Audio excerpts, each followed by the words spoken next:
Tänapäeval annavad lahinguväljal droonid korraliku eelise ning droonide areng sõjapidamises on olnud meeletu. Nii on ka Kaitseliit alustanud koolitama omale droonipiloote. Me ei saa jääda nagu istuma ja mõtlema, et millal me hakkame.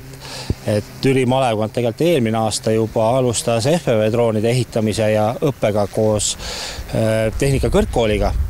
Ja nüüd see aasta oleme siis vaatlusdroonide peal ja teeme tervele Järva malevale siis tüübikoolitust ja abis on meil head sõbrad siis Kaitseliidu küberüksusest. Droonipädevus kaitsevaldkonnas nii Kaitseväes kui Kaitseliidus on Orumaa sõnul hädavajalik ning ka tänasel päeval toimunud koolitus andis paljudele teadmisi droonivaldkonnas põhitõdedest. Ja selle tüübikoolituse mõte on just see, et kaitseliitlased oskaksid õigesti drooni käitada, õhku tõusta, liikuda objektini, objekti vaadelda, siis leida seal vaatlusobjektile mitte sobivaid elemente, mis siis näitavad, et selles asukohas võiks olla keegi. Igal juhul siis nagu Türi malevkond siis vähemalt võtab ukrainlased õppus ja üritab siis nagu, mitte üritab, vaid õpetab nagu suurema hulga pilootidele see algteadmised selgeks saada, et saaks edaspidi iseseisvalt hakkama. Kuivõrd lihtne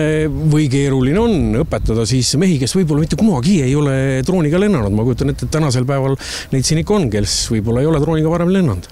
Ja, ütleme, vaatlusdroonid, kui me kasutame kõiki sensoreid, et GPS ja kõik on olemas, siis tegelikult see esimese õhku tõusmine, maandumine, see on niisugune hästi lihtne ja turvaliseks tehtud.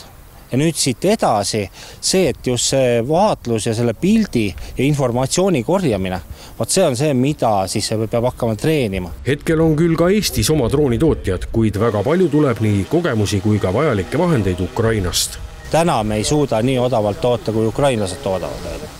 Aga mida me peame oskama ja teadma, on kuidas neid kokku panna, kuidas neid remontida.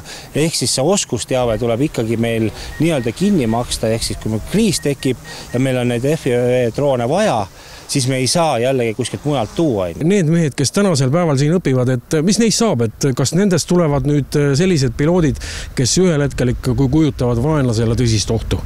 Ikka. Oht on alati. Kui oled sa hea või väga hea piloot, oht oled sa vaenlasele ikka. Ja kui sa kukud midagi peale või avastadki sinu asukoht, see on alati ohtlik. Meile hea, vastasel ohtlik. Hetkel koolitatakse ka droonide instruktoreid, kes edaspidi juba mehi õpetama asuvad. Igasse maakonda tuleb instruktor, kes siis hakkab juba koha peal õpetama. Ja sealt tulevad tegelikult ka need, kuidas ma ütlen siis, Ukraina kogemused, mis on kantud Eestisse, sünteesitud ja siis juba pandud Eesti konteksti ümber, sest me ei saa üks ühele kõike üle kanda.